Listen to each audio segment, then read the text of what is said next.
Hello, this is Chas with Heirloom Leaves and Seeds, and today I wanted to talk to you about my favorite fillers that are foliage.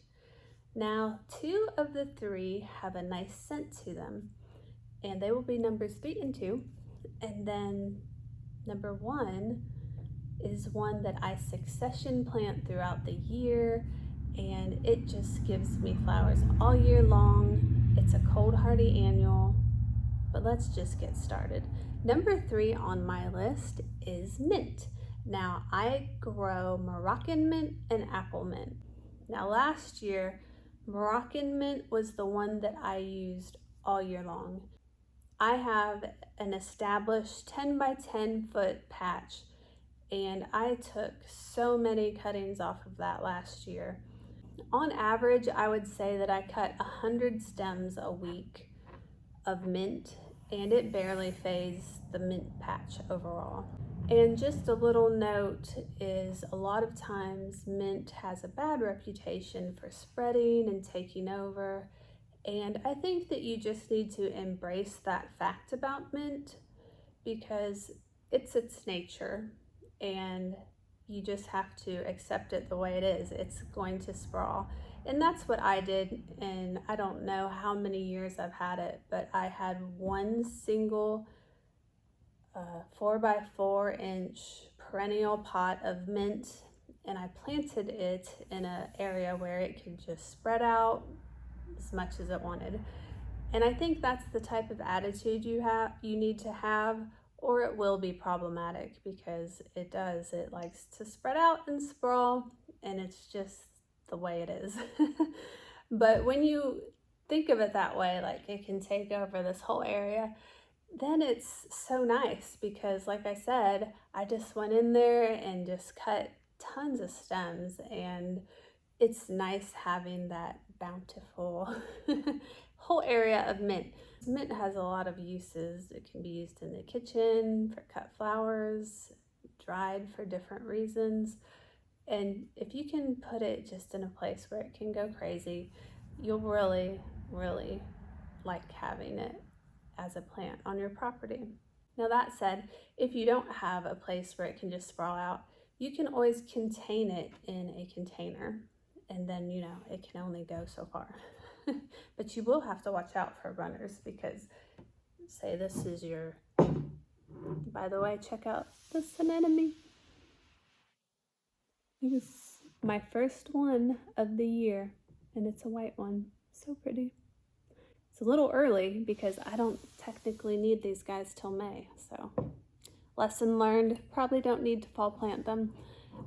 This is your container that has your mint in it. It will actually you can sometimes see it spreads by runners.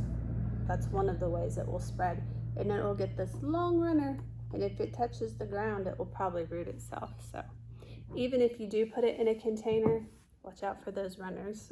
Number 2 on my list is basil. Now basil is so nice because there are so many different varieties. You can get lemon, you can get cinnamon basil, you can get dark purple opal basil that's got really dark glossy leaves, and then there's cardinal that has green leaves and then purple flowers.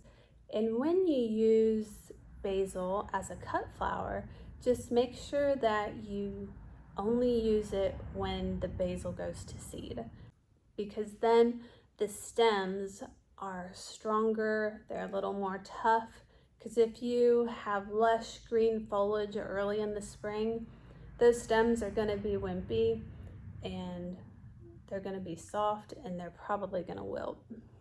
So basil is a good one to succession plant, so you have multiples coming into flower at different times of the year. And what I like to do is I like to succession plant different varieties at different times of the year. But they're just so nice because of the scent. I think it just adds a little something extra to bouquets. And then number 1 on my list is Biplurum.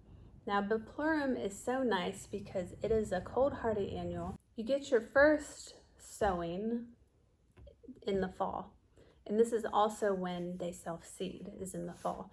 So in the spring, you get that first initial sowing of the pleurum, and then I like to succession plant those as well, because you'll get that first big flush, at least for me, because my pleurum self-seeds so easily. And it's crazy that some people, and it just depends on where you live, some people, it can be a little tricky for them to get started indoors in the spring. I will show you a little clip of an area where the pleurum has self-seeded. See, look at those two little ones. But yeah, look at all of the pleurum. Now this is all self-seeded. I didn't intervene with these guys at all. All you have to do if you want it to self-seed, and if your environment is right, is just let it go to flower and then shake all the excess seeds out. And honestly, I didn't even shake the excess seeds out. It did it itself. I must have just the perfect conditions for it, because as you can see in this video, I mean, it's like a mat of the pleurum, which is good because I love to cut it. It is so nice to use in bouquets, and I love it because it has a lime green color that's kind of chartreuse, and it just blends so well with the other plants, especially in the spring. Now this year, I'm going to seed a pleurum called Bronze Beauty, and I'm really interested to see how that will do, because I've only grew the one pleurum before, so it'll be interesting to grow the Bronze Beauty, and it is a perennial, so it'll be fun to see how that does, and I hope it does well because it's a bronzy color and it just looks so beautiful.